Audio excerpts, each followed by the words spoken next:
Bueno, buenas tardes para todos. Es para nosotros un placer estar nuevamente en este salón de actos de facultad con todos ustedes. Espero que sean muchos. Y agradecemos a la autoridad de facultad, especialmente al decano y al doctor Gallero, esta invitación que nos hicieron a compartir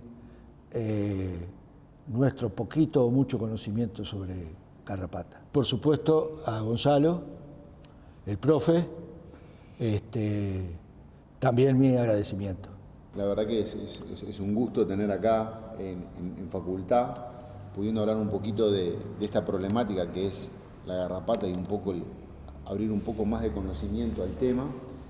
No solo tener a Armando Nari, a Quique, quien sin duda es una persona referente en la problemática, sino a Otto Salada, Daniel Salada, quien también aporta y mucho a lo que es el conocimiento en el control de esta enfermedad parasitaria. Entonces, gracias Quique por estar acá, gracias Daniel. La idea es lo que les planteamos, básicamente me gustaría hacer un par de preguntas al respecto de la temática y poder conversar de forma descontraída y entender un poquito más. Quique, un poco, la verdad que uno lee mucho, estudia el tema, hay mucho conocimiento al respecto, se habla mucho en el país de la situación, de la problemática, pero a mí me sigue quedando una duda. ¿Qué es lo que realmente significa y para qué sirve hablar tanto de la epidemiología de la garrapata, que siempre estamos viendo que es algo retórico en la temática? ¿Nos podés comentar un poco al respecto del tema? Sí, es verdad, Gonzalo, es una pregunta que muchos la hacen, incluso hasta en los primeros tiempos, sobre todo, que muchos las hacen de una manera despectiva, ¿no? Porque parece algo teórico que no aporta a lo que uno puede ver en el tubo del establecimiento y la garrapata con los animales. O sea, creo que es importante. Entonces digo, un poco arrancando eso, acá en esta primera parte nosotros vamos a utilizar alguna diapo porque ayuda a la presentación, ¿verdad? Y a que ustedes visualicen qué es lo que nosotros consideramos importante. Y podíamos hacer una definición bastante acertada, relacionada a garrapata, es decir, que la epidemiología, como ustedes ven en pantalla, es una disciplina científica, ojo, no es una opinión, esto es en base a trabajos, que intenta conocer las interrelaciones del huésped, que en este caso es el bovino, del parásito, que en este caso es la garrapata, y del medio ambiente, que en este caso es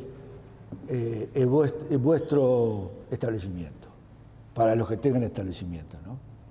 Esta sería la definición más relacionada con garrapatas, ¿no? Que es nuestro caso de hoy. Pero hay una definición que a mí me gusta mucho, que tiene que ver con el conocimiento, que es la que hizo el veterano Sócrates, el filósofo griego, hace bastante más de 2000 años. Y él decía, hablaba sobre el conocimiento, no sobre la epidemiología. Al final tenemos que darnos cuenta que la epidemiología es conocimiento en sí mismo. Y Sócrates decía, conocer algo es haber logrado las respuestas del qué, cuándo, cómo y por qué de ese algo. Y esto es lo que yo hace muchos años adopté para mí, para no olvidarme con otros términos, ¿qué es la epidemiología? La epidemiología es conocimiento, ¿verdad? ¿Y para qué sirve en los tiempos modernos? Sirve para, en este caso específico, para realizar estudios y seguimientos de brotes, por ejemplo, de garrapata, o de casos de resistencia, brotes de resistencia, estudiar las causas y sobre todo la magnitud del problema,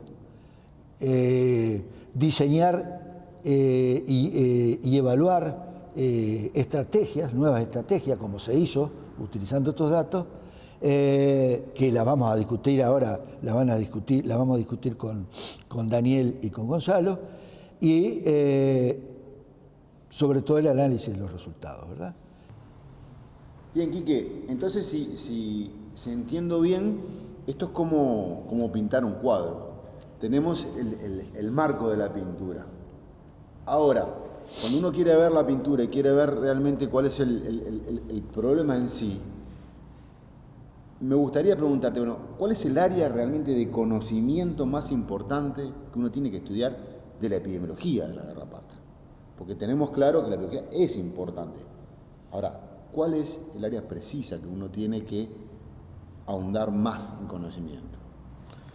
Bien, Gonzalo, como tú decías, sin lugar a duda en garrapatas, estas preguntas les comento que están saliendo espontáneamente, capaz que algunas no le puedo contestar.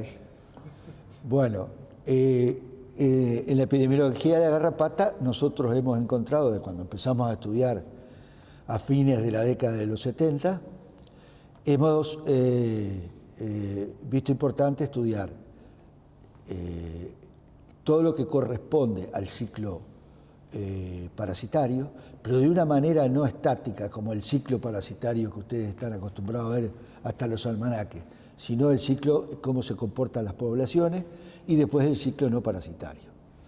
Y esa es la base del conocimiento, después con estudios, primero la dinámica poblacional que se estudia en los animales, y luego aplicando la ecología, todo lo que pasa en el suelo, que lo vamos a ver ahora. Entonces, pensándolo bien esto,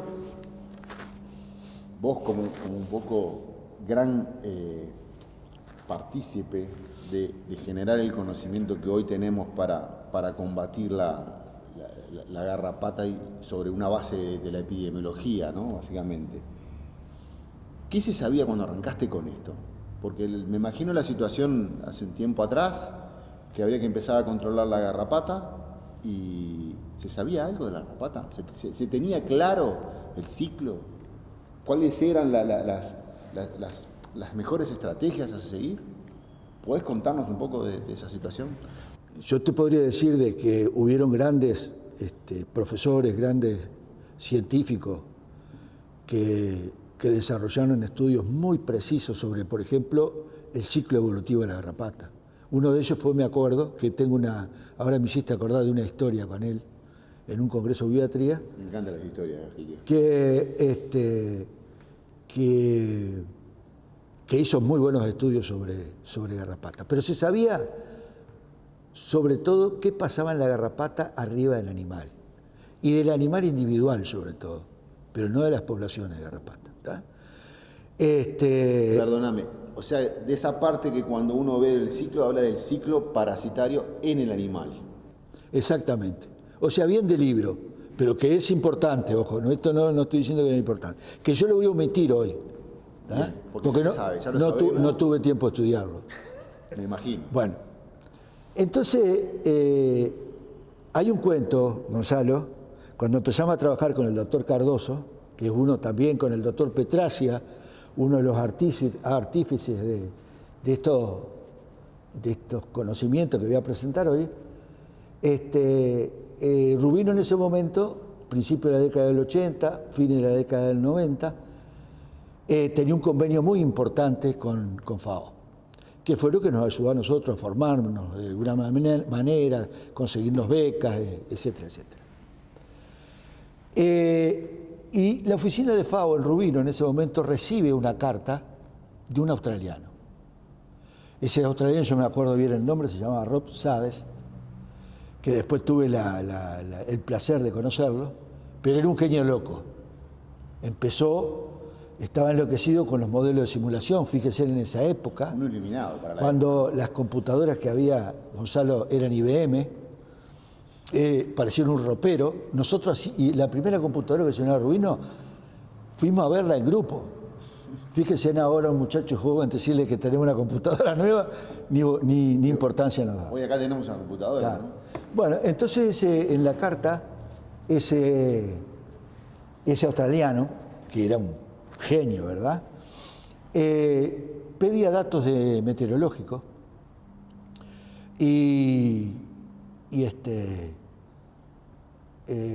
porque, diciéndonos que él quería hacer un modelo de predicción de garrapatas, cómo se producía y todo lo demás. Por supuesto, no había internet, no había nada, no teníamos nada. Conseguimos en meteorología los datos, como de 50 años le mandamos, y nos quedamos a esperar. Como a los 2 meses por ahí, llegó la carta de contestación diciéndonos una cosa que nos iba a servir en el futuro y otra cosa que no era verdad. La primera dice: Uruguay es un país marginal para garrapata, lo cual nos ayudó mucho en el futuro, porque ahí va a ser la base de la discusión de muchas cosas, ¿verdad? Podemos llegar a discutir, que lo hemos hablado muchas veces con Daniel, si la garrapata es más fácil o más difícil de controlar en Uruguay que en un país tropical. Y lo que realmente falló es que nos dijo: Uruguay no puede tener garrapata. Por supuesto, en esa época nuestro inglés no era bueno, y ahora no es mucho mejor, ¿verdad? Pero nosotros le contestamos con el doctor Cardoso: bueno, lo invitamos a venir a Uruguay y va a ver que hay garrapata. Y esos eran los primeros modelos de predicción, ¿tá? Se fue acomodando, pero él dejó algo que yo lo vi en la publicación, que era muy similar o parecido a ese modelo epidemiológico que van a conocer ustedes, y que debe de ser, no sé si estás de acuerdo, Daniel, debe ser de repente el slide o la diapositiva más conocida, más divulgada, sí.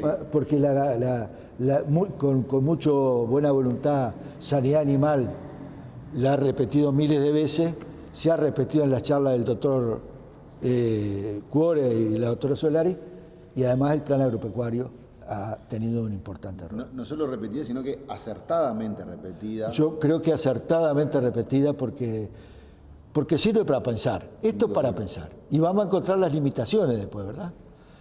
Bueno, yo, como decía, yo vi ese esquema en grueso y me lo guardé y lo dibujé en una hoja de blog y empecé con los datos que nosotros ya habíamos recabado de a poco. Esto duró, yo diría, años. Empecé a tratar de poner los datos que nosotros recabamos en ese sistema. Y ese fue mi aporte. Pero el aporte de hacer estudios, está recaída sobre todo en el doctor Cardoso, el doctor Petracia, y todo lo demás. Quique, ¿sabes qué? Me encantaría que nos contaras un poco desde tu perspectiva el ciclo. ¿Será posible? ¿El ciclo? Sí, que nos cuentes cómo lo pensás. Y yo lo que te puedo decir, cuál es lo importante para mí. El ciclo es algo que ocurre con pocas variables, ¿tá? Yo diría que el ciclo parasitario las diferencias son días, y el ciclo no parasitario las diferencias son meses. Y esto es lo que yo quiero ahora, voy a aprovechar que me dejé pasar la diapositiva, que es el ciclo general de desarrollo. Si se compone de un ciclo parasitario y de un ciclo no parasitario. Y esto lo digo para tratar de que ustedes vean que es algo dinámico, no es algo estático, y que puede tener variaciones importantes, sobre todo en el ciclo no parasitario, ¿verdad? Permitime. Sí. Daniel, ¿vos estás de acuerdo que es muy importante el ciclo no parasitario para el control? Y es mucho más importante que el ciclo parasitario, porque ahí se juega el partido. Ahí se juega el partido. Y no es tanto por almanaque, sino por condiciones climáticas. Eso es muy importante. Yo estoy absolutamente de acuerdo con Daniel. Este es mi resumen del ciclo parasitario, ¿tá? ¿Qué necesita el ciclo parasitario? Animales, ¿tá? ¿Cuál es la única cosa que puede hacer variar el ciclo parasitario? Que actúa como variable, un poco fundamentando lo que decía Daniel recién, es la raza, ¿tá? Ustedes se acuerdan que la garrapata y el bovino aparecieron allá por Asia, en la India, aparecieron juntos. Han convivido juntos miles y miles de años y se acostumbraron. Es como un matrimonio largo que tienen. Y se considera una de las razas más resistentes a la garrapata, ¿verdad? Después usted tiene una raza europea, un Bostaurus, como el Hereford, o puede ser dentro del ganado lechero la Jersey. Todas ellas tienen resistencia diferente a desarrollar ese ciclo parasitario. Quiere decir, para explicarlo entre nosotros, que si yo agarro 100 larvas y las pongo un Brahman ternero, a un Hereford ternero y a una Jersey ternero, seguramente el desarrollo del ciclo parasitario va a ser diferencial, sobre todo en cantidad. ¿Tá? ¿Por qué? El Brahman tiene una característica que se ha estudiado, que es de corte o de característica genética, y en la primoinfección los tres van a desarrollar más o menos igual, la misma cantidad de parásitos, porque el Brahman no tiene resistencia todavía. Pero el Brahman, por esto que yo decía anteriormente, puede llegar a desarrollar una resistencia importante, que es de tipo, para los colegas que estén escuchando ahí, que es de un tipo humoral y también celular.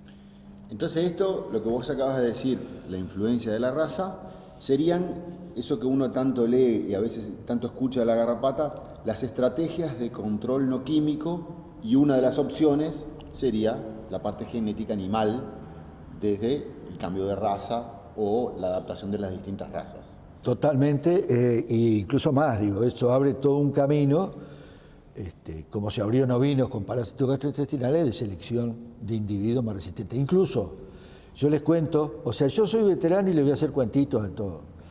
Nosotros usando generalmente, por un asunto de disponibilidad, como dadores en el laboratorio Rubino, cuando yo trabajaba ahí, usábamos Hereford, en general. Y a veces algunos animales individuales había que cambiarlos, porque desarrollaban cierta resistencia. No daban mucha garrapata, que es la que les interesaba. Eso era para conservar la cepa sensible, ¿no? La cepa mozo, que después vamos a hablar de eso.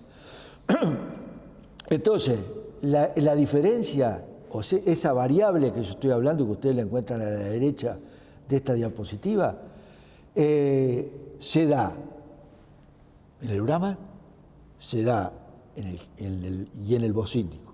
Quiere decir, hay un problema de diferencia de razas, pero también de animales individuales.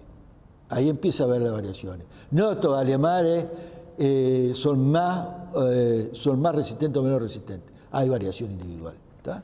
Y eso explica por qué algunos animales tienen más garrapatas y otros tienen menos garrapatas. Exactamente. Esas diferencias que uno lo ve en el campo. Claro, frente a un mismo desafío. Frente a un mismo desafío. Vamos a decir, en un potrero hay bichos con más garrapata y otras, porque la sensibilidad en un mismo rodeo, en la misma edad, no es igual en todos los animales. ¿Tá? Hay un asunto importante que yo les quería mostrar, que es cómo cae la garrapata. Yo no voy a hablar del ciclo hoy, porque el ciclo, está claro, van a los libros y lo encuentran con días, con todo, que yo me olvidé capaz ya. Pero el modo de caída de garrapata, si yo la infesto hoy, es 23 días. Que el modo, les hago de acordar, no es el promedio, no tiene nada que ver. Ni está repartida esa línea roja que ustedes ven acá a la derecha en la gráfica, ¿tá? Donde hay más, donde ustedes van a ver más, es decir, la parte superior de la curva es ahí ese modo que son 23 días, o moda le dicen también. ¿Tá? El promedio estaría bastante desplazado hacia la derecha. ¿Qué quiere decir eso? ¿Qué quiere decir eso? De que la garrapata empiezan a caer en el Brahman, en el Hereford o en el Jersey, porque los puse acá de ejemplo, empiezan a caer alrededor de los 20 días, para ser más exacto, 20.5 días, ¿tá? De acuerdo a los estudios hechos. Pero la mayor cantidad, que esa es la definición de modo, la frecuencia más alta de caída se da a los 23 días. ¿Eso qué quiere decir, Gonzalo? Vos lo sabés bien. Que da la posibilidad que se vaya hasta los 42 días. ¿Tá? Y eso es lo importante del ciclo. Esto, por ejemplo, este concepto puede ser importante si yo quiero, que lo estuvimos hablando con Daniel, de hacer, por ejemplo, una cuarentena. Claro. Yo le comentaba a Daniel hace poquito hace un ratito, digo que yo recibí la consulta de un colega que quería traer 250 vaquillonas del norte, de zona de garrapata, y que no quería meter garrapata acá. Entonces tuvimos que defender una cuarentena. Definir, para una cuarentena. Y la definimos en base a esto. ¿Tá? Por supuesto, pensando de que de repente los animales no estuvieron muy bien bañados con la droga adecuada en origen y que le tenés que dar por lo menos 2 tratamientos. Si bien tenemos una moda que es el día 23 donde van a caer la mayor cantidad de garrapatas y que se nos puede mover muy poquito para antes, ya como dijiste vos, a partir del día 20 y medio, 21, se nos puede ir un poquito más de los 23. Ahora, este es muy estrecho el tiempo de caída con el tiempo de duración de la garrapata en el campo. Por supuesto. Me gustaría que Dani, que vos cuentes qué nos pasó a nosotros en un campo que no vamos a decir de quién, por supuesto, en un campo de salto, sobre el basalto, que casi dejaste el piso del auto, me acuerdo, con las piedras que había. ¿Qué nos pasó? ¿Cómo se metió la garrapata en un establecimiento que nosotros estábamos haciendo un ensayo, que probamos los hongos, ¿te acordás? Los hongos de parasitos intestinales. Sí. Que para mí es una situación hasta, bueno, es una cosa de amor, ¿no? Bueno, contala, Dani, a ver. Y bueno, era un establecimiento en el basalto superficial, que estábamos yendo con una frecuencia de 15 días, más o menos, a evaluar la evolución del parásito gastrointestinales, incluso también mosca y garrapata. Y bueno, el origen del foco de garrapata no se entendía y finalmente se pudo interpretar en base a que cuando el patrón no estaba, los animales que tenía el personal, que normalmente estaban en la calle, cosa que está absolutamente prohibido por la ley, ingresaban, por supuesto sin tratamientos y sin nada, totalmente en el desconocimiento del patrón, entraban en esos días en que el patrón no estaba y volvían a salir cuando el patrón volvía. De forma que había una fuga que el patrón desconocía, por supuesto, y que le costaba muchísimo interpretar a ver cómo sucedían las cosas.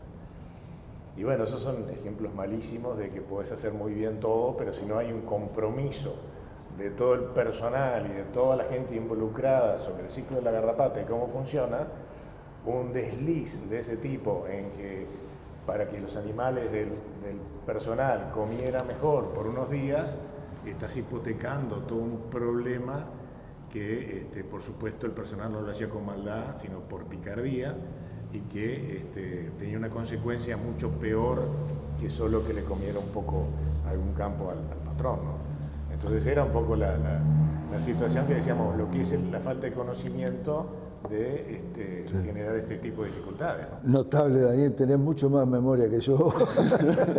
Che, no, y me había olvidado, Gonzalo, de decirle de que por qué es tan así el ciclo no parasitario.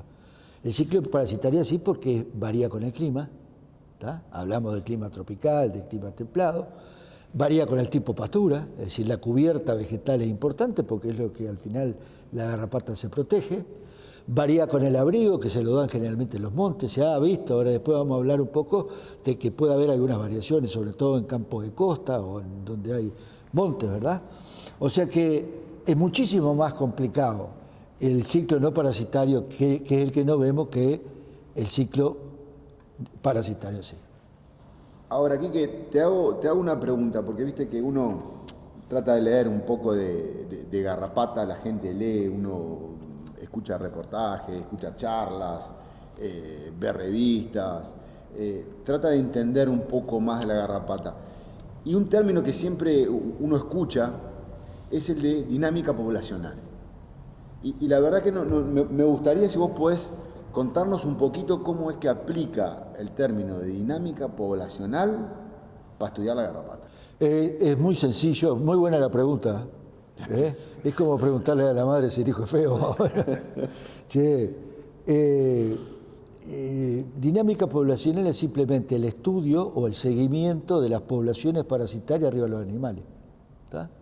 Y esto se hizo por primera vez, ¿tá? Que intervino también el doctor Petracia, el doctor Cardoso se hizo por primera vez en un establecimiento que se llamaba Los Siete Hermanos del Paralelo 31 cerca del Cerro Batoí. Se hizo esta gráfica y bueno, y ha aguantado los años,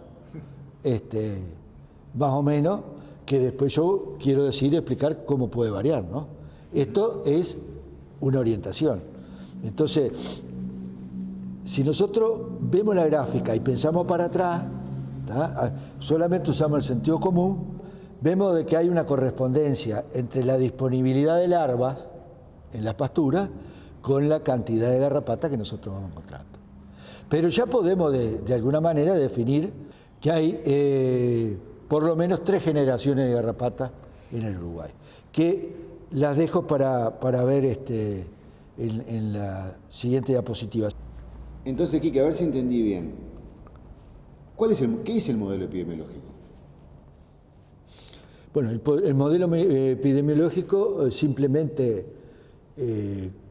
compatibiliza o combina las observaciones de la dinámica poblacional que son arriba del animal con las poblaciones de garrapatas, con los estudios de ecología. Para poder hacer eso hay que emplear otra rama de la ciencia que se llama ecología, que te permite hacer todos los estudios, cuando la garrapata empieza a poner, cuando deja de desovar, si desova, si no desova, etcétera, etcétera. ¿Ah? Entonces, con esos datos, nosotros hicimos el ciclo poblacional. ¿Tá? Que les cuento de que estábamos en una reunión, Daniel, con el doctor Sarabia, los más viejos que están escuchando se deben de acordar, y antes pasaba lo mismo que pasa ahora, 2 por 3 hay que juntarse, los oficiales se juntan, porque la garrapata nos está sobrepasando. Pero esto no es de ahora, esto fue, yo estuve 40 años en el ministerio y siempre pasó. Y bueno, estábamos en una reunión viendo, yo era el invitado de Rubino, viendo qué se podía hacer en garrapata. Y yo había llevado mi esquemita que ahora está dibujado, me lo había llevado en una hoja de bloc. Y yo era joven y no me animaba a hablar sobre tremendos monstruos que había ahí, estaba el doctor Darío Silva, muchos que deben de conocer, y bueno, un montón de gente. Y al final, cuando terminaron todos de hablar, yo dije, no, yo tengo esquema. Y me lo vio Sarabia, que era el director, y dice, a ver, che, ¿qué es eso? Y yo se lo expliqué. Y ahí empezamos a entrar y a combinar cosas con relación a esto, ¿no? No quiero decir que se empezó, que antes estábamos desunidos, pero con relación a esto se empezaron a atar cabos entre sanidad animal y Rubino, que hasta ahora persiste. ¿Tá? Entonces, digo, esta tenemos de vuelta la dinámica poblacional, la curva, y tenemos que el periodo, ¿tá?, que se produce en el suelo, ¿tá?, en donde la garrapata se desarrolla más eficientemente, así que el ciclo no parasitario. Ciclo no parasitario, antes que me lo pregunte, es desde que cae la hembra, ¿tá?, hasta que esa larvita, la hija de esa hembra, se vuelve adulta de vuelta, ¿verdad? Uh-huh. Entonces, este periodo, este casillero que ustedes ven en rojo, es el periodo donde la garrapata es un relojito, porque hay en general condiciones de humedad y temperatura que hacen irla rápido. ¿Tá? Y ahí son los periodos que en general se cumplen en 2 meses, 2 meses y medio, el ciclo completo, ¿no? Desde que cae, bueno, el ciclo no parasitario. Después vamos a ver las excepciones, ¿tá? Después,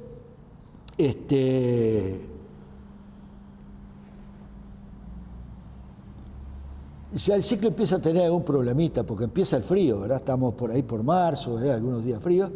Entonces, sobre todo las que sobreviven son las larvas. Y estas son las larvas de hembras caídas, fundamentalmente en abril y mayo, pero pueden ser de todo el periodo, que son las capaces de sobrevivir todo el invierno. O sea que el invierno se nutre de poquitas garrapatas que dan larvas porque el frío no le permite, pero sí de una gran sobrevida que hay en los pocos soldados que van a sobrevivir. Exactamente.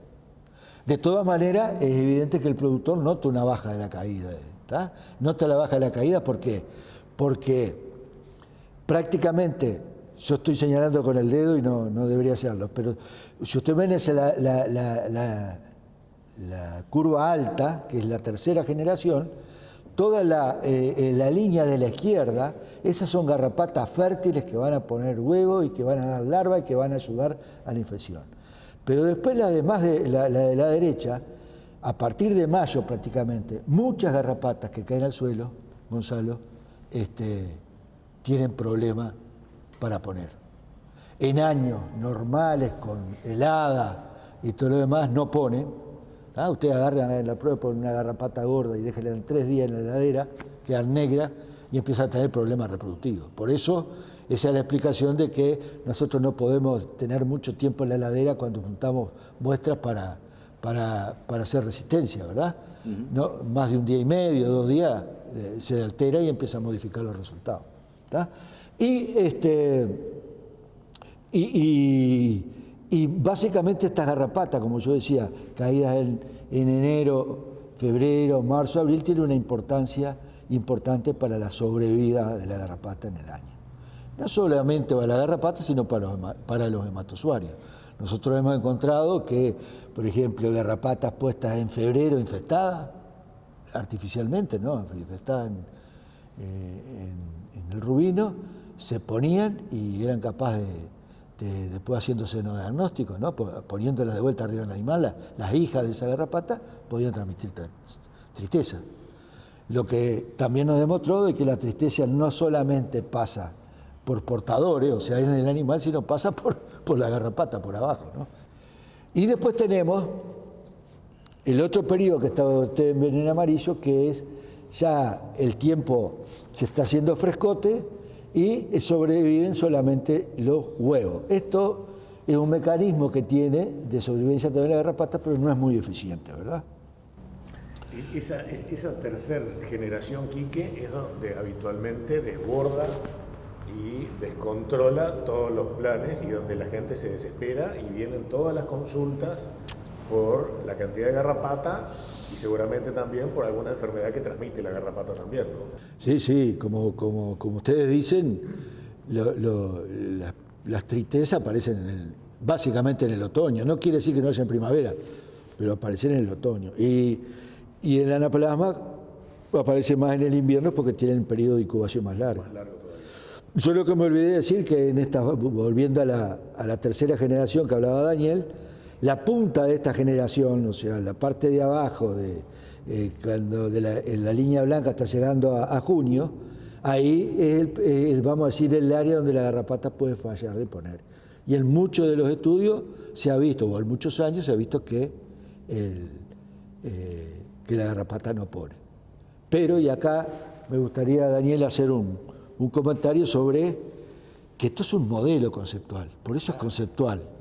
Esto no te dice, no es el diario no es el pronóstico para mañana viernes. Esto es una cosa que se hizo a través de los años y que es conceptual en el sentido que eso es lo que tiene que considerar el veterinario de campo, sobre todo, y el productor si le interesa. Pero tiene variaciones. Por ejemplo, una de las cosas que no varía es que nunca esperen ustedes que el tamaño de la generación 3, que en general es de 100, 200 garrapatas, se invierta con el de la generación 1. Eso no puede pasar. No va a pasar nunca. Nunca. ¿Tá? Eso es una certeza. Ahora que la generación 3, de acuerdo al factor año, pueda ser de un año de 100 garrapatas, en el otro 200, y que la generación 2, esta que se produce en noviembre, ¿verdad? Yo me olvidé de decir, las generaciones son la generación de la 1, ¿tá? Que ustedes ven a la izquierda, la raya blanca prácticamente horizontal, va desde agosto hasta octubre, fin de octubre, y en general se encuentra poca garrapata, ¿tá? 2 garrapatas, 3 garrapatas, pero hay años que se encuentran más, 14, se llegó en una oportunidad a encontrar hasta 100 garrapatas, a fines de la primera... Pero Quique, qué difícil que es ver esas garrapatas en esos animales. ¿Y por qué, Daniel? A ver qué opinás vos. Y porque son poquitas, y porque además los animales están con el pelo de invierno todavía. Claro. Entonces yo diría que es prácticamente imposible verlo. Por eso, el que espera a ver la garrapata para empezar los tratamientos de esa temporada, sí, está llegando tarde. Sí, y una cosa interesante, vos que sos el más joven de nosotros, Gonzalo, cuando nosotros empezamos a trabajar con Herculano, no se sabían las generaciones, pero no se bañaba en invierno, Daniel? Se empezaba a bañar en noviembre, cuando ya estaba la generación DAS, y eso logramos cambiarlo. Fue de las cosas que logramos cambiarlo.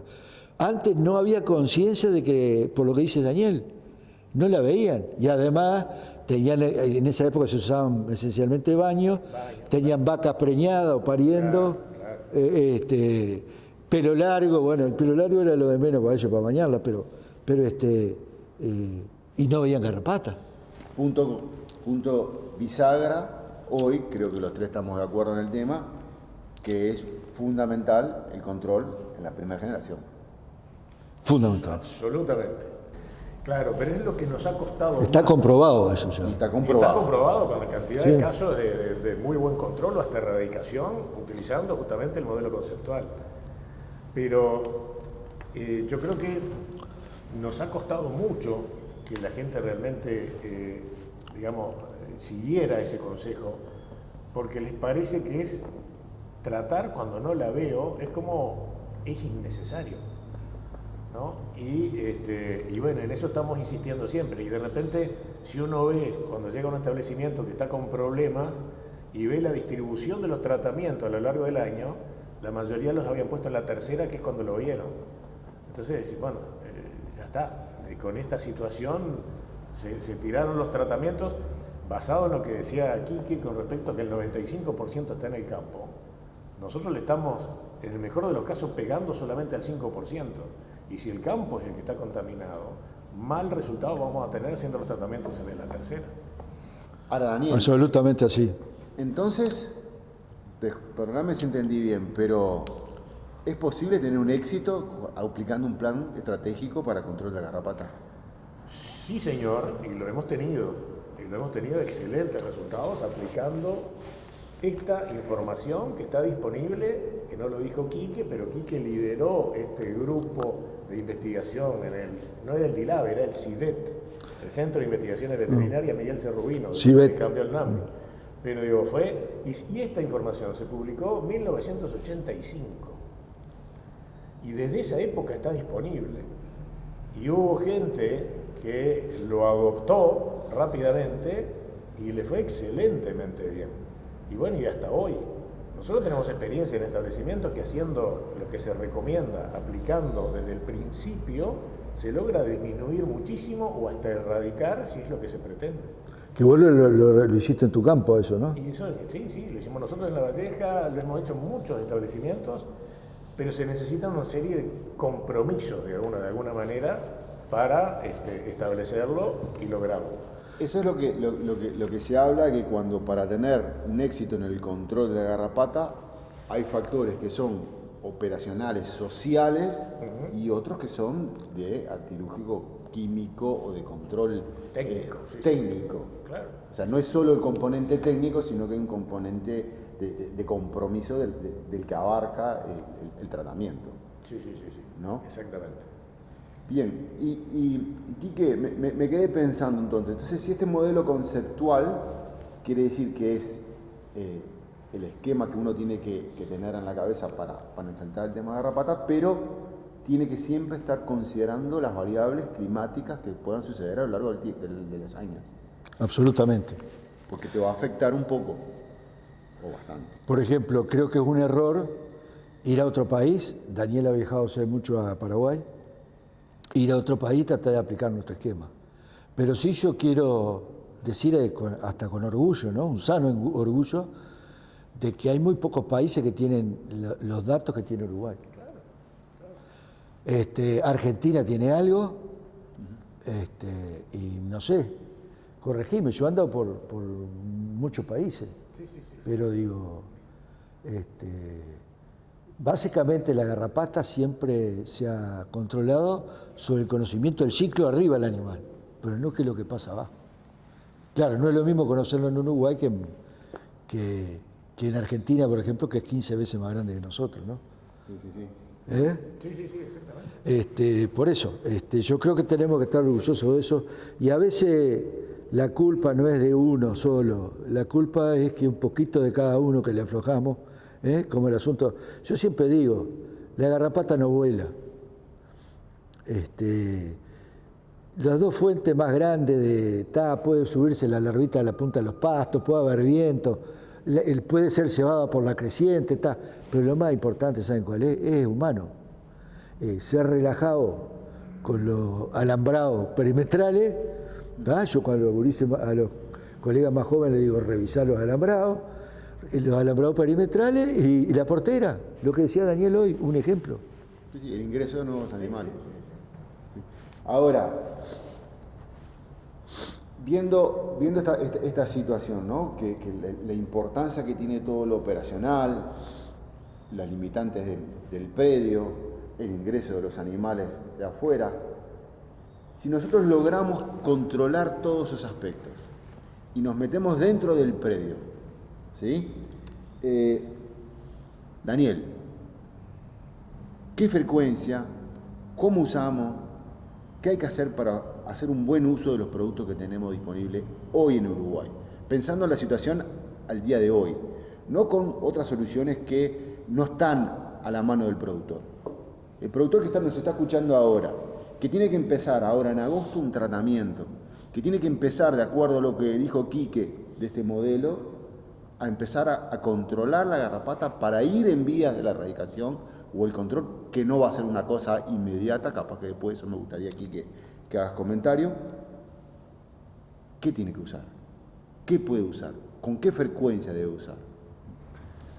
Bueno, déjame arrancar comentando, por ejemplo, que en Uruguay, desde el punto de vista químico, tenemos toda la gama de principios activos que existen en el mundo, te diría. Y vamos desde los más antiguos, que eran los baños de inmersión o de aspersión, que acá era lo único que había y que se usaba muchísimo en la época que había mucho personal en las estancias, y era cosa en la época que había que bañar, cada 21 días había que bañar y se bañaba. Eso después fue de alguna manera siendo sustituido por, entre comillas, practicidad, por productos purón o por productos inyectables, cosa que al principio se consideró que, bueno, ahora sí, es mucho más fácil, porque se podían espaciar los tratamientos, no necesariamente que había que hacerlo cada 21 días, sino se podía ir hasta 35, 45. Y eso nos dio una impresión de éxito inicial. Ahora es mucho más fácil controlar la garrapata. No se precisaban instalaciones especiales, se podía usar directamente en las mangas, no se precisaba tanto personal. Y eso creo que de alguna manera nos jugó en contra. O sea, fuimos a jugar un partido que creímos que íbamos a ganar fácil. Perdón, Daniel, que te interrumpa. Yo estaba, creo que fue en el 2004, estaba todavía en Rubí, ¿no? Y miré el registro, cómo cambió. Es impresionante lo que vos decís, cómo cambió en el registro oficial de productos. Claro. Es decir, se dejaron de aprobar baños, los baños se abandonaron, no solamente en Uruguay, sí, en Argentina, en Brasil, en todos lados, y se fueron a los productos más prácticos, ¿no? Sí, pero ojo, hay un gran crecimiento en el número de registros, pero no hay un gran crecimiento en los principios. No, molécula claro. que estamos usando. Es que no hay más. No hay O más. sea, no es que acá falte alguno que exista en otros lados del mundo. Acá tenemos lo mismo que tienen los países que más buen control hacen de la garrapata. Y si me perdonás una... Bueno, nos estamos interrumpiendo, ¿no? Está perfecto. Y eso es debido a que desarrollar un garrapaticida, está publicado en el libro que trabajamos los dos, ¿no? Por el doctor Recalde de Argentina. Desarrollar un garrapaticida en este momento, para una empresa que hace investigación y desarrollo, sale más de $100 millones. Aunque parezca increíble.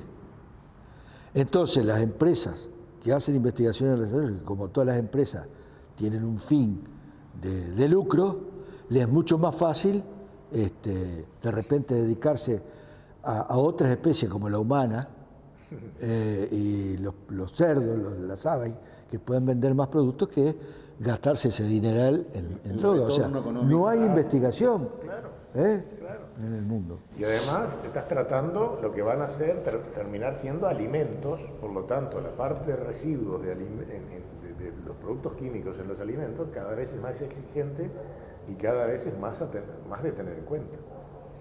Claro. Pero con respecto a eso, fue evolucionando el mercado, fue evolucionando la forma de evaluar los productos a nivel oficial. Déjenme comentar también que por suerte Uruguay tiene de los mejores sistemas para registro de productos, especialmente garrapaticidas.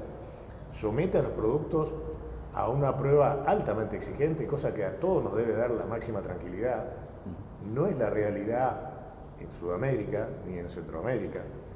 Acá, cada producto, al haber una ley de lucha contra la garrapata, los productos deben ser aprobados bajo determinadas condiciones. Y esas condiciones las pusieron todo este equipo de técnicos destacados que hubo en la época de Quique Nari ahí, con Herculano Cardoso, con Carlos Petrachia.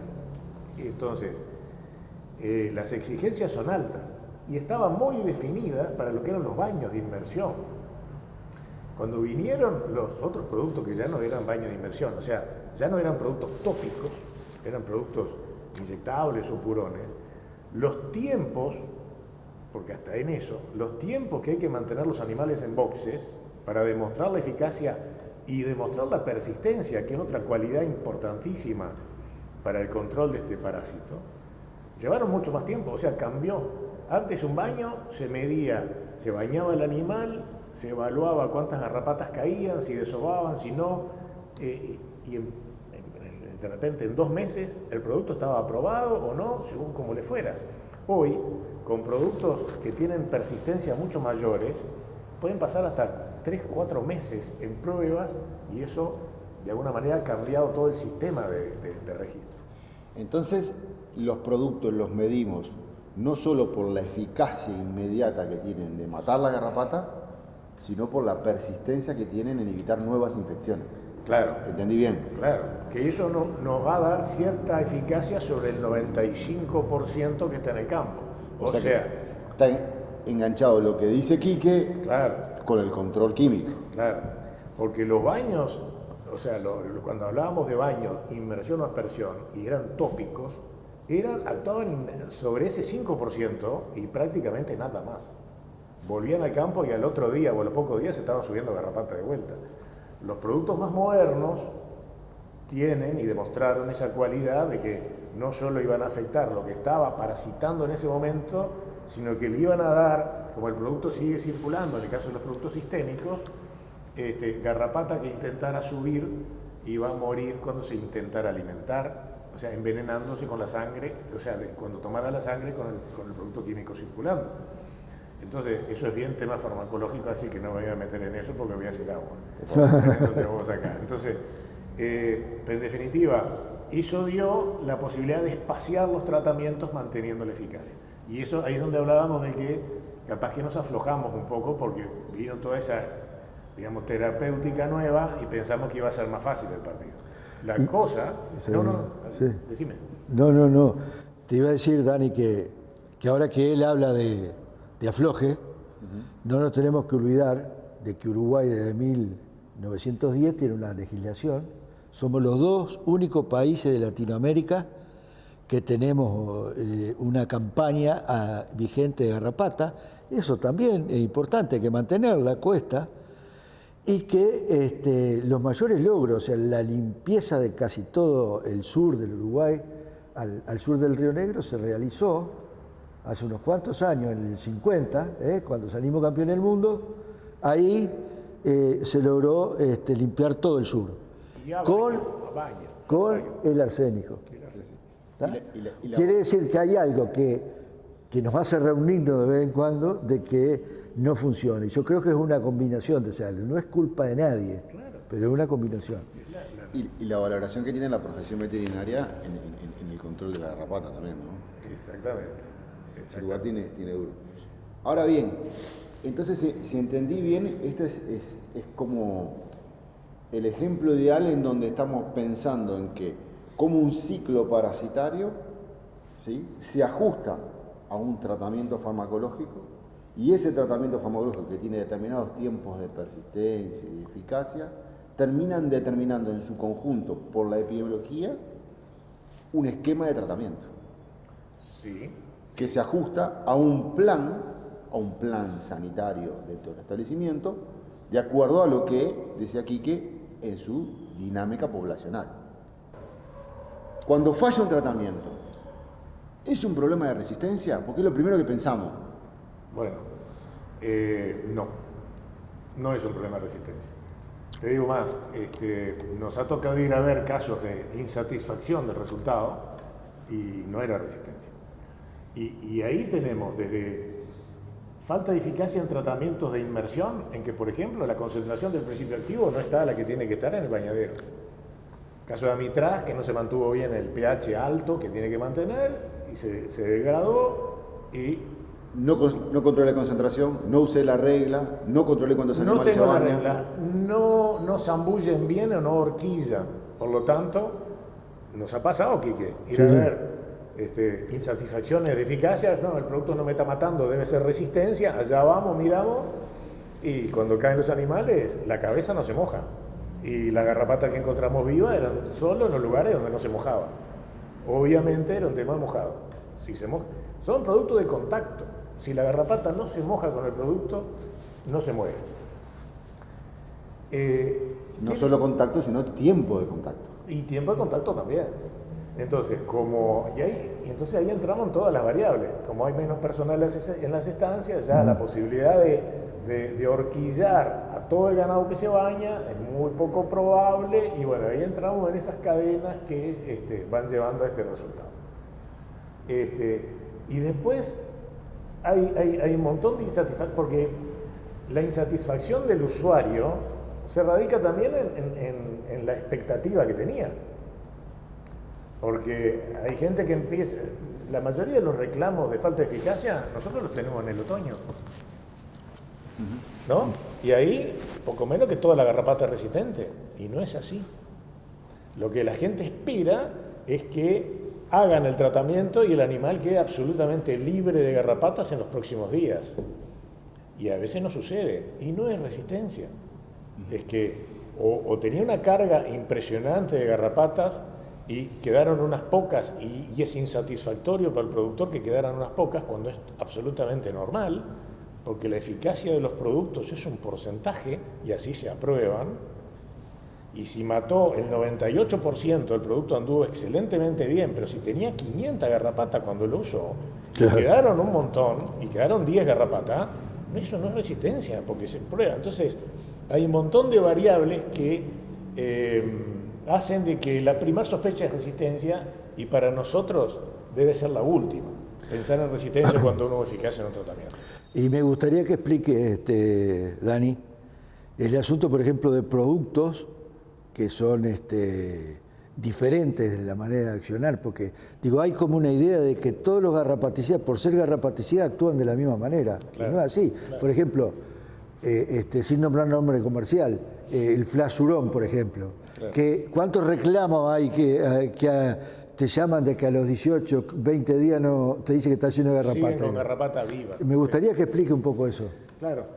Pero está el profesor acá, eso capaz que lo puede explicar mucho mejor él. Pero por supuesto, dentro de la cantidad de principios activos que hay, cada uno de familias diferentes tienen su modo de acción diferente y por lo tanto, por eso digo que hay veces que la expectativa del usuario es el que genera digamos, la urgencia y la situación. Hay reguladores de crecimiento. El fluazurón, por ejemplo, es un IGR, regulador de crecimiento. Eso hace que digamos, el principio activo se aplica principalmente, o por lo menos el original sigue siendo en base a purón. Hay alguna versión inyectable también, pero es un producto que pasa a la sangre.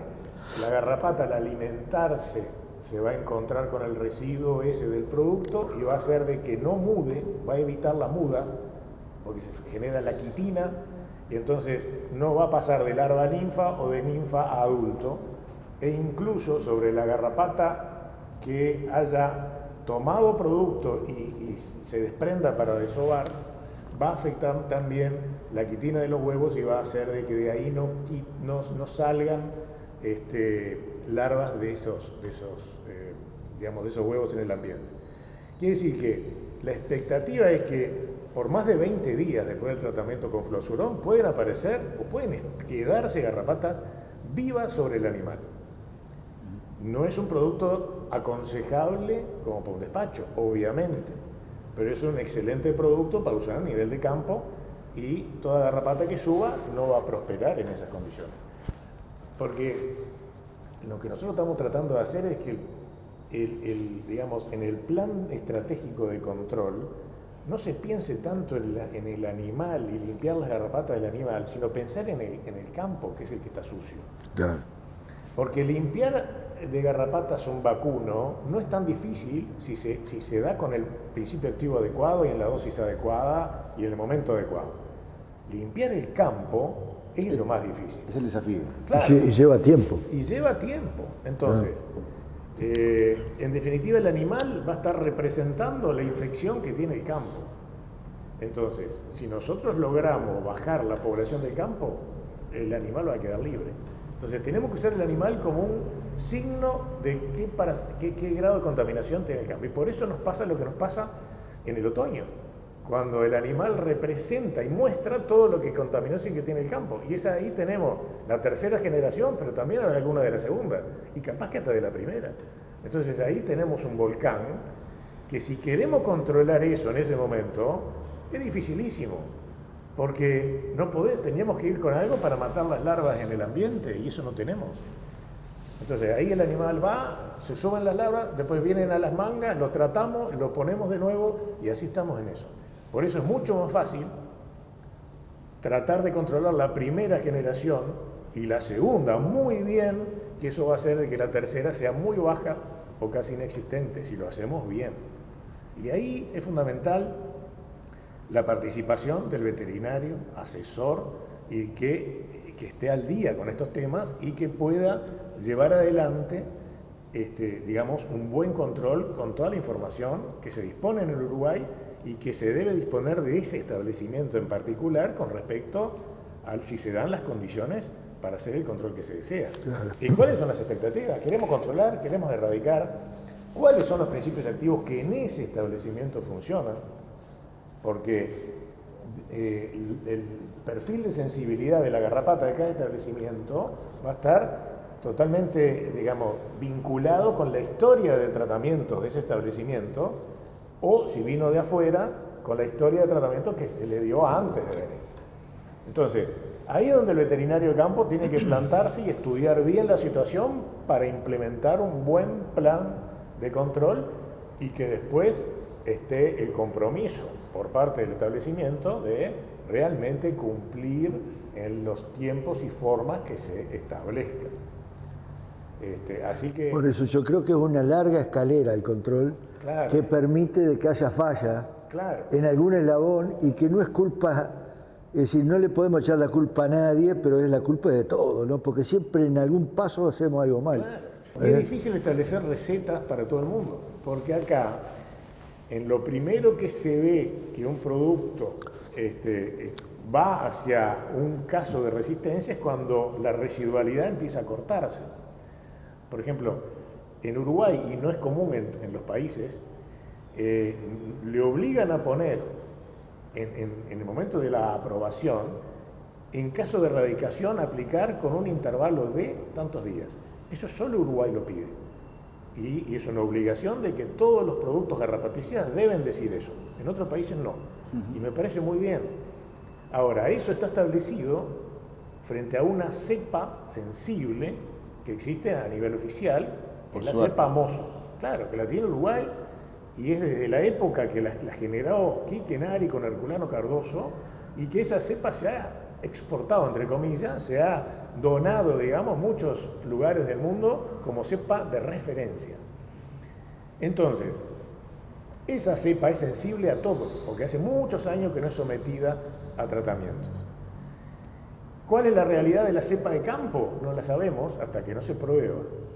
Entonces, en lo primero que se nota, entonces cuando en un registro, una ivermectina 3,15%, por ejemplo, dice intervalo de tratamiento si se pretende hacer la erradicación, 45 días, está muy bien, eso se probó. Y si el producto no cumplió con eso, no debió ser aprobado, pero se aprobó, entonces está bien. Quiere decir que podemos, si no conocemos la realidad, implementar que con un intervalo de 45 días aplicamos ivermectina 3,15, si así el test de sensibilidad lo aprueba, pero si el producto estuvo en uso muchos años, es probable que no podamos proteger esos 45 días y que se empiece a cortar ese a correr la... Claro, entonces ya empieza a haber garrapatas que, aunque no se pueda medir como resistencia, se puede estar midiendo como que ya a 45 días no llego, y capaz que son 35, o capaz que es menos.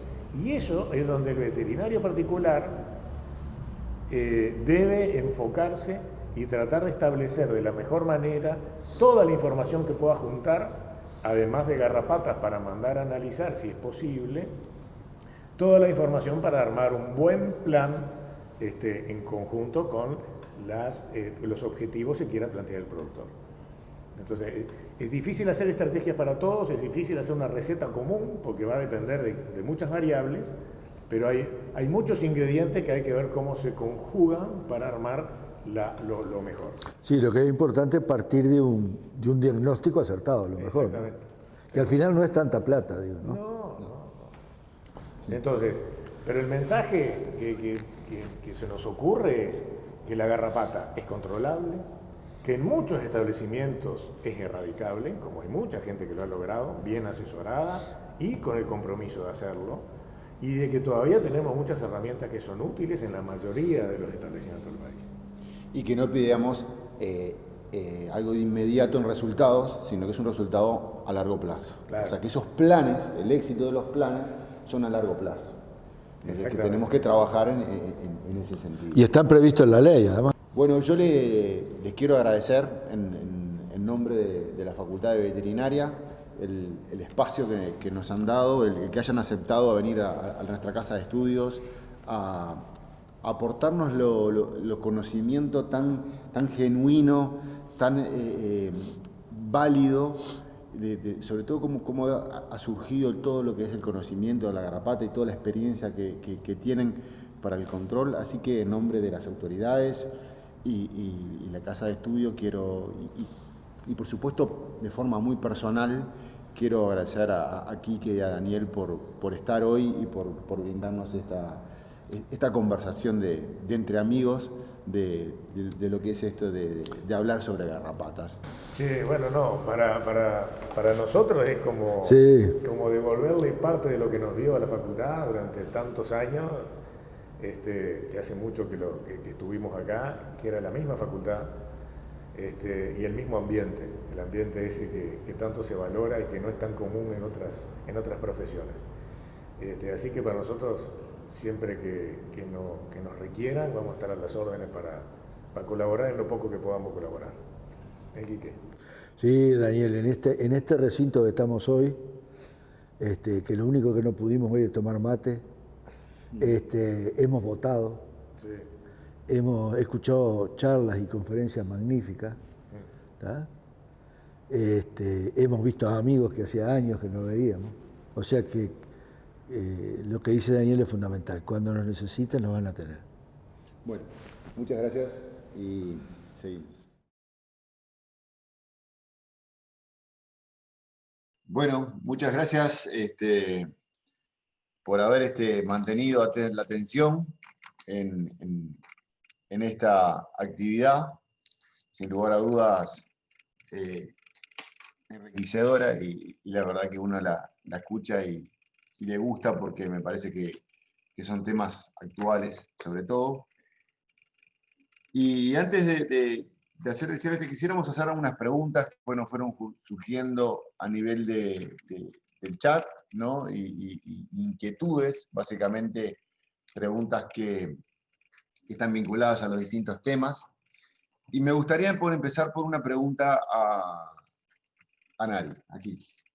Si me permitís, Quique, hacerte una pregunta. Dado que es un poco una síntesis de varias preguntas que han surgido en el chat y sobre todo también en las expectativas que tenían la charla, ¿no? Y se trata un poco sobre el tema de la generación de garrapatas, ¿no? Básicamente ¿es posible que las generaciones de garrapatas se superpongan? ¿Cuántas generaciones de garrapata hay en Uruguay? Es un poco, esa duda se fue manteniendo y capaz que estaría bueno que aclaráramos un poco, si bien en el video se habló bastante de la generación, pero creo que es un tema interesante. Vos realmente veo que no sos mi amigo, Gonzalo. La pregunta más difícil de un millón, ¿no? Nosotros tenemos que recordar de que el ciclo no parasitario es un ciclo silencioso, es oscuro. Es muy difícil afirmar qué es lo que pasa exactamente en el ciclo, a pesar que nosotros hacíamos observaciones seriadas. Pero sí, si analizamos de esta manera, yo diría que sí se puede, en mi opinión, se pueden superponer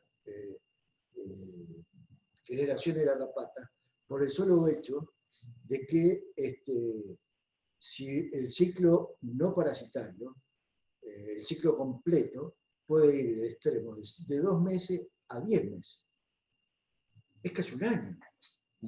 Entonces quiere decir que hay una procesión que está pasando por abajo y otra por arriba que está empezando. ¿tá? Pero a mí me deja tranquilo, porque soy un tipo positivo, de que esos son extremos. El extremo de los 2 meses tiene que ser un año divino para la garrapata, y el extremo de los 10 meses que la garrapata llega totalmente agotada. Acuérdense ustedes que ¿qué es la garrapata? La larva. Es un conjunto de reacciones metabólicas que de algún momento, y bueno, utilizando energía, que se agota. Por eso yo, ahora después de viejo, y esto tiro la pregunta para que lo resuelva un joven, yo pienso que es más difícil erradicar una garrapata en un país como Uruguay, donde tiene un ciclo en el suelo muy largo y con reservas de energía por el que el frío se le permite conservarla, que en un país tropical que hay una isotermia, ¿verdad? Y la garrapata, desde que sale la larvita, está permanentemente en actividad, sube, es geotropismo negativo, sube, espera y muere pronto, ¿verdad? O sea que acá no se puede pensar, por ejemplo, como en otros países, hacer un descanso pastura. Y sobre todo en otoño y invierno, ¿verdad? O sea, creo que la respuesta es difícil, la pregunta es difícil, pero yo diría de que es posible, sí, que pase eso. Y que, espero, que a mí no me preocupa tanto porque son límites, ¿no? Creo que todos los ensayos que se han hecho en el correr de estos 30 años, sobre todo últimamente por los doctores Cuore y Solari, más o menos demuestran que hay un patrón de presentación que va a las 3 generaciones, aunque ya nos he olvidado 4, sobre todo en lugares protegidos de monte, sobre todo en el norte, ¿no? Y se ha llegado, creo que, no recuerdo bien ahora, pero creo que una generación y media, lo mínimo, que se ha encontrado en el sur, ¿verdad? Básicamente es eso. Pero de todas maneras, Quique, creo que hay que tener claro lo conceptual, y, eso y no las particularidades y los detalles Claro. que nos pueden entregar un poco más, ¿no? Los extremos. Los extremos, exactamente. Bien, después han surgido otras preguntas, sin lugar a duda, una más vinculada a lo que son los aspectos más farmacológicos, y un poco qué hay de nuevo y qué se resaltaría de los principios activos.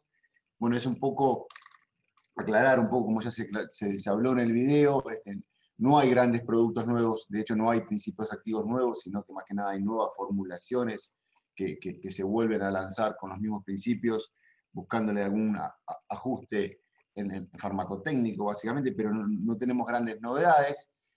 Sí se basa sobre los 5 grandes principios activos, los cuales son claramente diferenciales entre ellos, claramente diferenciales en los aspectos más que nada de su forma de actuar y cómo matan a la garrapata. Había algunas preguntas más que nada vinculadas a lo que es el efecto, cómo es el efecto de los garrapaticidas, y claramente está vinculado a lo que son los mecanismos de acción de cada uno de ellos, y también que no es solo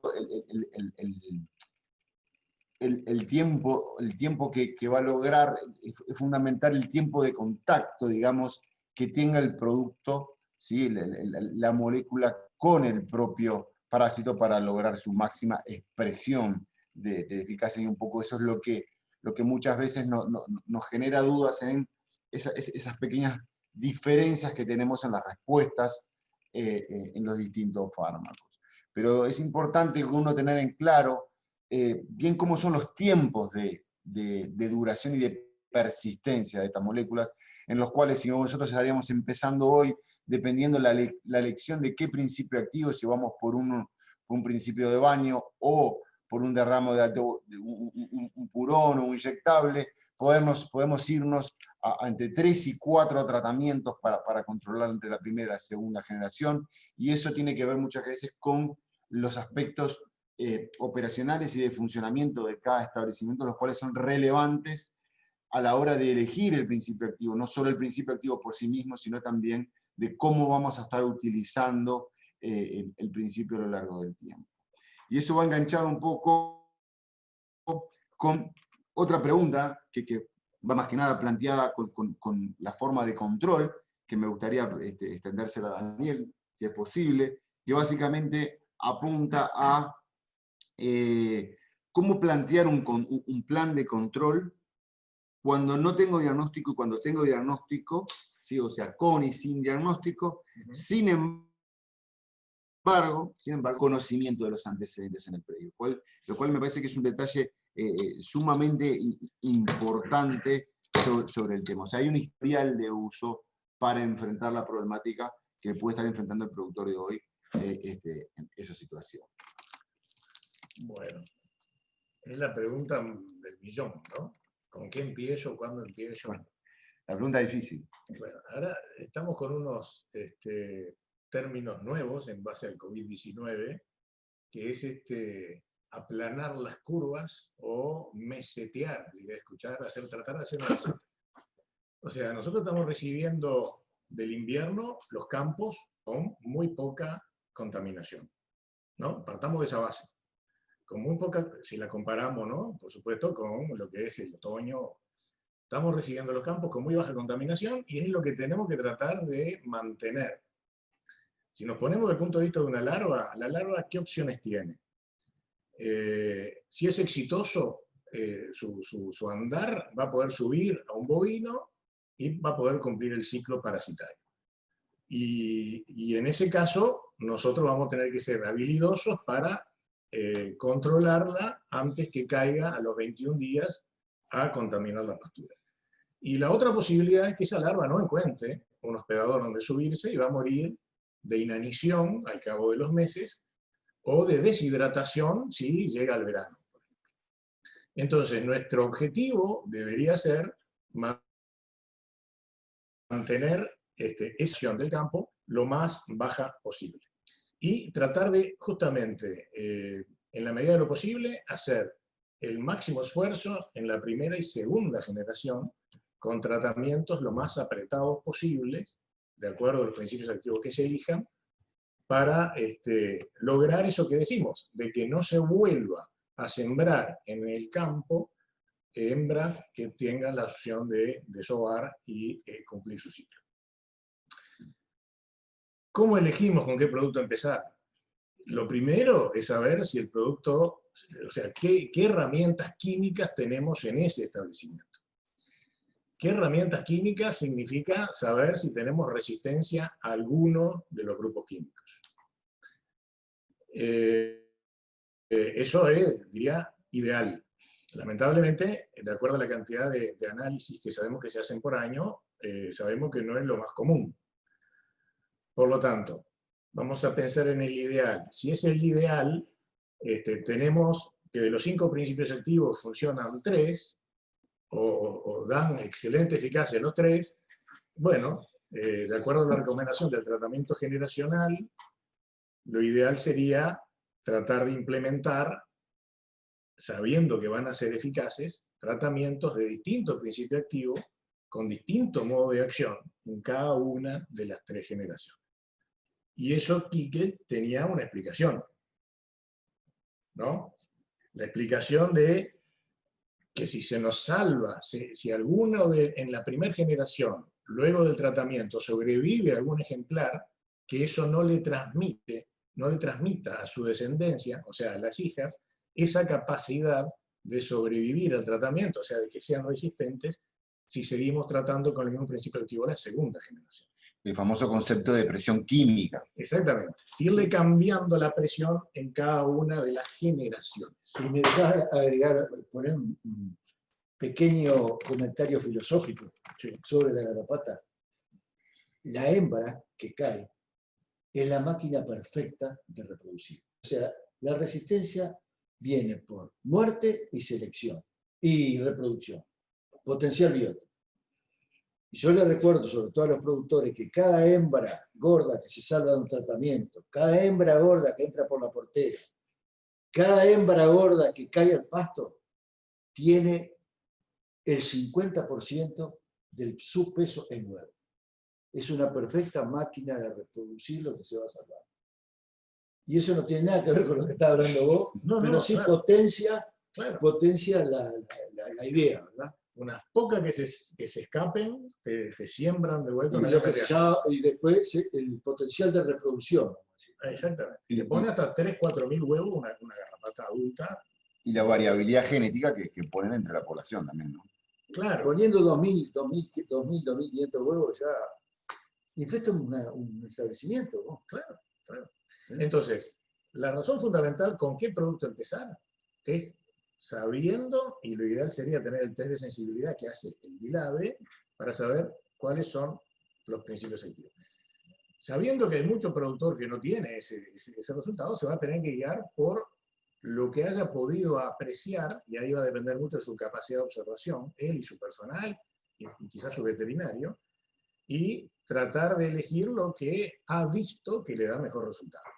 Quizá esa observación de campo es más fácil de hacerla sobre productos de inmersión, por ejemplo, o aspersión. Que si el producto está bien, a las 48 horas los animales estarían prácticamente con todas las garrapatas muertas sobre el animal. Eso no sucede con los otros productos que tienen un efecto diferente, que son más lentos de actuar y que es mucho más difícil darse cuenta si realmente funciona. Algo que claramente se ve reflejado con el uso del flasurón, por ejemplo, una de las herramientas químicas, en el cual más dificultad nos da a la hora de evaluarlo visualmente, ¿no? En el campo. En el campo. En el campo es el más difícil de evaluar si está funcionando o no está funcionando, porque pueden haber, como decíamos hace un rato, garrapatas vivas hasta 20 días después. Así que el primer signo es, acá tengo un problema, y sin embargo quizá no lo tenga. Entonces, primer punto para saber con qué producto empezar, la sensibilidad de la garrapata del establecimiento. Y que esa sensibilidad del establecimiento quizá no tenga nada que ver con la de un vecino. Eso es importante decirlo también. Porque la historia de sensibilidad de un establecimiento depende de qué tipo de productos haya usado durante los últimos tiempos. Entonces, si viene usando hace 20 años Amitraz, es probable que en algún momento el Amitraz, que es excelente el producto, bueno, en algún momento diga no va más. Hay gente que ha erradicado con ese tipo de producto. Ahora, si viene usando otro tipo de producto, la ivermectina o el fipronil en forma frecuente, es probable también que no esté teniendo los resultados habituales, pero eso lamentablemente solo se mide en forma eficaz, digamos, con los test de sensibilidad. Me permití solamente un comentario para ir cambiando de voz. Por supuesto. Me acuerdo que en México le dicen al producto que funciona, jala. Jalar. Tira. Claro. Y acá es un poco lo mismo. Nosotros nos decíamos, acá usamos el anda bien. Claro. Y yo recomendaría sinceramente no fiarse en el anda bien. Por eso que vos decís, es un problema de establecimientos. Y de repente alguien que me quiere vender un producto me dice, este está andando bárbaro. Sí, sí. Pero no me dice absolutamente nada. Claro. Es totalmente antitécnico. Claro. Sí, ¿Ah? y No jala. y déjame aportar algo al respecto, porque si bien tenemos varios principios, es claramente que tenemos 3 fechas bien importantes que recordar. Con los baños, los intervalos de 21 días, en donde si ya nos pasamos, ya estamos liberando al parásito y no al producto. Con los purones, en los cuales tenemos 35 días de intervalo de tiempo para aplicar, o ya nos vamos con las ivermectinas de larga acción de 45 días. Quiere decir que tenemos 3 momentos para elegir dónde establecer nuestro programa de control. Claro. Bueno, entonces, qué importante es lo primero que vos decís, Daniel, el estar organizado y los registros dentro del predio para llevar a cabo un buen control, plan de control, ¿no? El tema de la sensibilidad es absolutamente trascendente para tener éxito en los tratamientos. Después, sobre qué tipo de producto, va a haber otras variables de si la condición fisiológica de los animales. Si estás con la vaca preñada o pariendo, no creo que tengas ganas de bajar al agua, por ejemplo, si es uno de los productos de elección. Enorme variabilidad, ¿no? Claro, vas a tratar de moverla lo menos posible, entonces quizá uses el producto que más espacio entre tratamientos te ofrezca, por ejemplo, la ivermectina con 45 días. Y así hay otros criterios. Y vos que sos el farmacólogo, sabés que hasta la condición corporal te varía en cuanto, no tanto a la eficacia, sino a la persistencia, ¿no?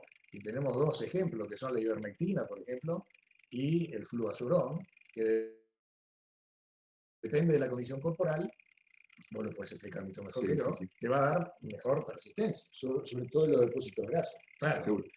La avidez que tienen estos productos por los tejidos grasos, y eso lo que va haciendo es que se vaya distribuyendo y por lo tanto va cambiando las persistencias. Y déjame no solamente citar, ya es un aspecto más de persistencia, sino la problemática de residuos también, que va a impactar indirectamente, la cual sin duda alguna es un potencial peligro enrabado con el control de las garrapatas, ¿no? No tenemos que olvidarnos que tenemos productos que tienen un tiempo de espera hasta de 130. Si será buena la planificación en esos casos al momento de aplicarlo. Ahí no podemos improvisar, ahí tenemos que tener muy claro cuál es el destino que tenemos pensado para determinadas categorías. Entonces hay mucha cosa vinculada con eso. Por eso ahí tenemos que relacionar para tomar la decisión si es un campo creador, si es un campo de ciclo completo, ¿verdad? Claro. El origen de los animales. El origen de los animales. El tratar de combinar, porque estamos hablando de productos químicos, pero tenemos que tratar de pensar también de qué manera potenciarlos. Hay establecimientos que hacen algún tipo de cultivo y que posterior al cultivo queda forraje como para que entren los animales en rotación. Cuando se cosechó ese cultivo, esa pastura está libre de garrapatas. Ahí hay que tener la precaución de que animales que vayan a entrar a esa pastura entren libres de garrapatas porque van a persistir. O sea, esa pastura está libre, cuidémosla como que es una pastura libre realmente. Eso se da mucho en Paraguay, por ejemplo, donde se hace ese tipo de cosas, y además hay épocas en que pasan un rodillo en que colabora también a dejar despejado y después viene la seca. Entonces ahí es un exterminador de larvas espectacular como para usarlo en estos sistemas para ayudar a toda la parte química que con el manejo se logre potenciar y darle más vida, digamos, a los tratamientos, ¿no? Y no presionar tanto con la química Así que también hay motivos para elegirlo cuando uno dice, bueno, pero yo además de la garrapata en determinada época tengo moscas. Me serviría, por ejemplo, el fipronil y no tanto un baño de amitraz que no me va a matar la mosca. O sea, Sobre todo en noviembre, por ahí. claro, cuando viene la mosca fuerte a partir de noviembre. Entonces, hay un montón de argumentos como para hacer receta para todo el mundo imposible, y para hacerla para un solo establecimiento hay que estudiarlo bien, hay que conocer la historia de los tratamientos previos y tratar de organizarse para, sabiendo la sensibilidad o por lo menos recabando la información del establecimiento, tratar de elaborar algo que puede ser después retocado, pero en principio establecer un muy buen control en primera y segunda generación, apretando los tratamientos para lograr que no se contaminen de vuelta los campos de esa temporada. No Y solo... acá viene, perdóname, Bueno, Gonzalo, y acá viene la responsabilidad del veterinario, ¿verdad? Privado. El veterinario del establecimiento. Que yo creo que por formación es el que debería ayudar y hacer todo este estudio, porque el productor tiene muchas cosas. Puede ser un gran productor, pero de repente no tiene la formación para interpretar cada cosa. Así que nuestra profesión está llamada a cumplir un rol muy importante. Por supuesto. Sí, sin duda lo que hablamos hace un rato en esa charla, el aspecto social, ¿no? Compromiso del compromiso de todo el equipo. De todo el equipo. Entonces, está claro, ¿no? Hay ejemplos numerosos en donde el trabajo en equipos es el que soluciona, ¿no? Había algunos comentarios también del uso responsable de los acarrapaticidas con el cálculo de dosis, que no haya subdosificaciones, los distanciamientos en los intervalos sugeridos para el control generacional, sin lugar a duda. Cualquiera de esos desvíos va a generar problemas de eficacia. Ahora bien, me gustaría, porque ha surgido la pregunta, y Quique, vos que tenés tiempo en esto, y que has visto pasar la problemática de garrapata por largo tiempo, y siempre hablando del control químico. Ahora, ¿qué hay del control no químico? Las otras alternativas. ¿Podés hacer algún comentario al respecto? Bueno, primero aclararte que yo tengo tiempo de vida. Pero no, aprender estamos aprendiendo todo acá. Hacíamos una broma que cuando escuchamos la charla nuestra aprendimos también, porque hay cosas que de repente uno dice así sin pensarlo mucho.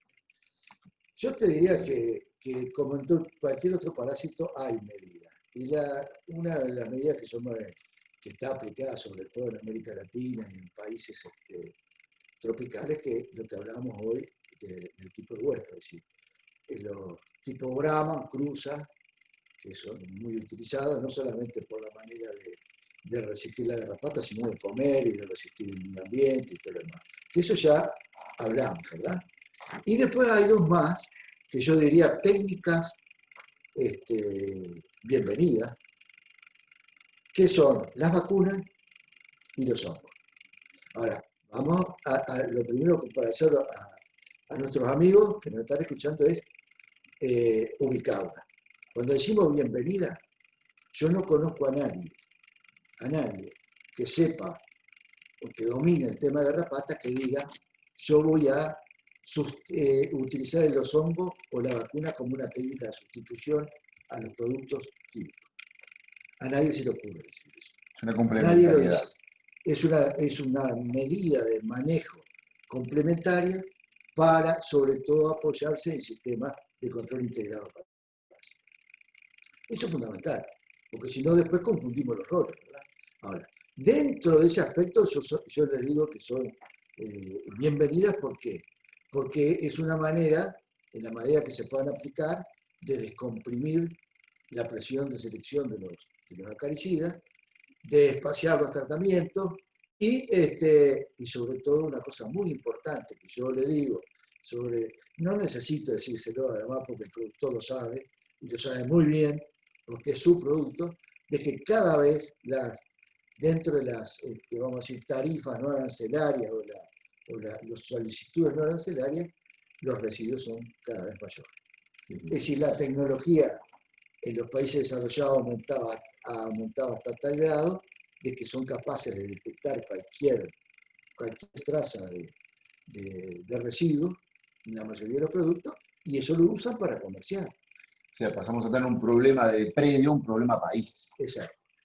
Entonces, eso también el productor con responsabilidad, y yo estoy seguro que la tiene que darse cuenta. Entonces, dicho esto, ubicándole las dos, yo empiezo por la vacuna. El concepto de las vacunas, estuvimos comentando la publicación esa que vos conseguiste, que les aviso que conseguí una publicación de hace 15 días. Sí, exactamente. El problema de la vacuna no es nada nuevo. Empezó en 1939. Hace 81 años que se está hablando de la vacuna contra la garrapata. Estoy hablando de la garrapata, no estoy hablando de cualquier vacuna. Uh-huh. Entonces empiecen a pensar un poquito, porque yo los quiero llevar por ese camino, ¿por qué todavía no tenemos una buena vacuna? ¿Y cómo sabemos que no tenemos ninguna buena vacuna? O que no tenemos una buena vacuna, a pesar de que alguien se me pueda enojar a mí. Es porque las vacunas, nosotros más o menos hemos viajado por América Latina sobre todo, las vacunas aparecen y desaparecen en los países. Se presentan a aprobación y no son aprobadas. Por ejemplo, en Uruguay, recalcando lo que decía Daniel hace un rato de la virtud del laboratorio Rubino ser exigente, han pasado varias vacunas. Yo me acuerdo de la original australiana, me acuerdo de la cubana, me acuerdo de una colombiana, me acuerdo de una argentina, y debe haber algunas más que yo no conozco, de que yo ya me había ido. ¿Y por qué no pasan? Y porque no se obtiene un porcentaje importante del control de la garrapata. Ahora, la otra síntoma es que, ¿por qué no la adoptó el productor? El productor es muy inteligente en eso. Si quiere algo fácil, que no le complique la vida y que lo pueda utilizar en cualquier momento, el productor la adopta. La adopta acá en Uruguay, en Paraguay, en Bolivia, en Ecuador, lo que sea. Pero analicemos cuáles son los problemas por qué la vacuna no tenemos una buena vacuna. No quiere decir que no tengamos vacuna.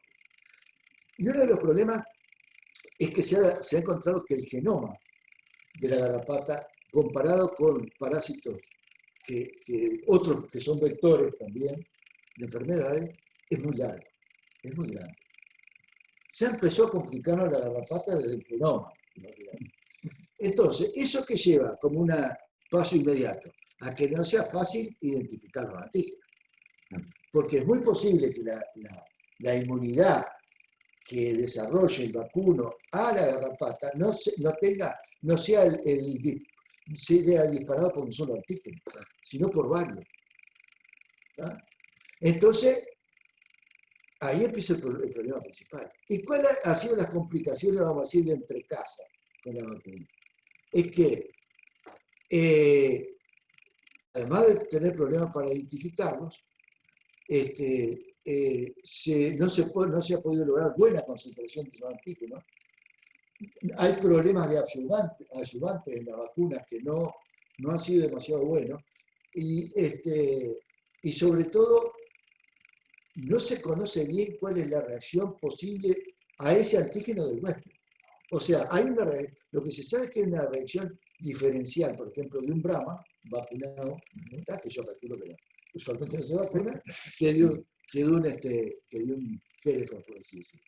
No estamos diciendo que acá la raza es mejor que la otra, estamos hablando de raza. Entonces, ¿cómo se termina el asunto de la vacuna de garrapata? Que se ha pensado, y te diría, yo que soy veterano, hace como 30 años que se está hablando de esto, porque no funcionaba, ¿tá? Se está hablando de hacer corte. ¿Tá? Y bueno, estamos en el camino hacia el corte, o sea que yo humildemente pronostico que va a pasar un tiempo bastante largo para tener una vacuna completa con corte. Y ahí viene, perdóname y termino, Y ahí viene la idea de la quimera, que es una teoría. ¿Qué es la quimera? Para los que no se acuerdan, es el hombre aquel que tenía cabeza de vacuno de los griegos, una quimera. Los australianos, Daniel, inventaron una quimera para el ovino. O sea, yo tengo un libro ahí que tiene un dibujo de la quimera, esa es un camello, el dromedario, que le cambiaron el gene que produce lana, ¿viste? O sea, Claro. le codificaron el gene que produce lana y está cubierto de lana. Entonces, bueno, un dibujo. Y la quimera en vacunas es poder combinar, por ejemplo, un antígeno, o vamos a decir el gene que vamos a decir, haga producir una característica que es de afectar las glándulas salivales de la garrapata. Y otros dos antígenos que sean capaces, por ejemplo, de atacar distintos sitios del intestino de la garrapata. O sea, y la quimera estaría formada por esos tres. Ahora, no va a ser mañana. Quiere decir que lo que yo he visto, que la vacuna australiana, que fue la más conocida, la combinaron con ivermectina y desapareció. En México últimamente estaban usando una vacuna que no estoy seguro si sigue, pero iba acompañada con un veterinario a darla. O sea, tiene su serie de complicaciones que distan mucho de un piretroide que tira los bichos al baño y se robó todo. No podemos ver la vacuna como un producto químico. Pero tiene la gran ventaja la vacuna, si sale, que yo creo que es el sueño del pibe para el ministerio, porque lograría minimizar el asunto de los residuos, para la industria que pueda vender esa vacuna, ¿verdad? Y para el veterinario que podría manejarse mucho mejor, ¿no? Y disminuir los problemas que podemos tener con el uso de grupos químicos, como que puede llegar a ser la problemática de la resistencia que pueda presentarse. Bien. ¿Algunos comentarios? No, yo iba a hablar de hongos, pero lo dejamos para otra oportunidad. Bueno, perfecto. Bien, es un poco lo que queríamos hablar, lo que se venía conversando a nivel del chat. Quiero solamente aclarar una de las preguntas que hablan de cuándo recomiendan iniciar los tratamientos, y es ya, señores. Es ahora que hay que iniciar, es en este momento la primera generación, y es donde tenemos que empezar a hacer el máximo esfuerzo para tratar de controlar esas generaciones y tratar de disminuir esa curva sobre todo la tercera generación, que es la más problemática sin lugar a dudas. Me gustaría, antes de hacer el cierre de la actividad, darles la palabra a Quique y a Daniel, si quieren hacer alguna reflexión final al respecto de la temática. Me parece importante. No sé si Daniel o Quique quieren hacer la última. Bueno, yo hago algún comentario. Yo soy muy optimista. Pocos países tienen la información para el control de la garrapata que tiene Uruguay, el conocimiento de la garrapata. Y tenemos un montón de herramientas todavía. Tenemos el conocimiento, tenemos herramientas, y solo debemos saber usarlas para lograr éxito en el control de la garrapata. Así que yo soy muy optimista. No hay en el país todavía una cepa de garrapata que sea imposible de controlar. Sí tenemos casos de resistencia múltiple, pero que son todavía manejables. Un término que me gustaría empezar a manejar entre nosotros, como que aún habiendo problemas de resistencia a más de un principio activo, todavía los casos son manejables. Y bueno, el mensaje es, yo soy optimista, se puede, y con el conocimiento que hay tenemos todo para hacer muy buena campaña, sobre todo cuando la parte climática acompaña, como está pasando este año, donde el invierno nos está dando, digamos, el efecto deseado que no venía dándonos en los últimos años, y que sin duda frena, por toda la información que se dispone y que estuvimos manejando, justamente el ciclo no parasitario y que de alguna manera nos da este hándicap que debemos saber aprovechar para pegarle fuerte a la garrapata. Y como decíamos en la facultad, estamos siempre a las órdenes para las veces que se les ocurra organizar este tipo de evento, a las órdenes. Muchísimas gracias, Daniel. Bueno, yo, Gonzalo, si me permitís, y para ser más corto, me uno plenamente a lo que dice Daniel. Estoy convencido con él, tenemos muchas horas de discusión, nos juntamos de vez en cuando a hablar de garrapata. Yo quisiera hacer una mención especial a mis compañeritos de ILAVE, porque es un concepto básico el asunto de que uno puede empezar algo, pero lo importante no es solamente llegar a campeón, sino mantenerse campeón. Y ellos llegaron a campeones y mantuvieron una línea de investigación que se sigue manteniendo con todo vigor. Y bueno, de hecho, ahora en septiembre van a dar una charla y desde acá, que les aviso que en mi casa, les mandamos un gran abrazo y suerte para la charla próxima. Bueno, muchísimas gracias, Quique. No tengo aplausos porque no tengo acá. Pero sin lugar a duda, creo que no hay imposibles para el control de la garrapata. Creo que la idea de esta charla no era hablar sobre conocimiento ni farmacológico ni de productos químicos, sino era básicamente hacer una apertura del tema, era hablar de que los caminos hay que transitarlos y sin lugar a dudas la comunicación y la integración de todos los actores es el éxito final, más allá del conocimiento que podamos tener puntual sobre alguna alternativa de control. Desde la institución, desde la Facultad de Veterinaria, desde el señor decano y las autoridades, al doctor Callero, que sin lugar a duda ha dado este gran apoyo para este tipo de actividades, y por supuesto a todas las personas que están detrás de todo esto en la elaboración de este tipo de materiales, esta charla, que como son todas las personas que forman parte de nuestra institución, la Facultad Veterinaria. Queremos agradecerles a Nari y a Zainel Alada por su participación, y en lo personal para mí es sin lugar a duda un orgullo haber podido llevar adelante esta charla. Así que, por lo pronto, muchas gracias. A las órdenes. Bueno, muchísimas gracias a todos por estar, por mantenerse durante estas 2 horas en la exposición, y ya nos veremos en próximas instancias.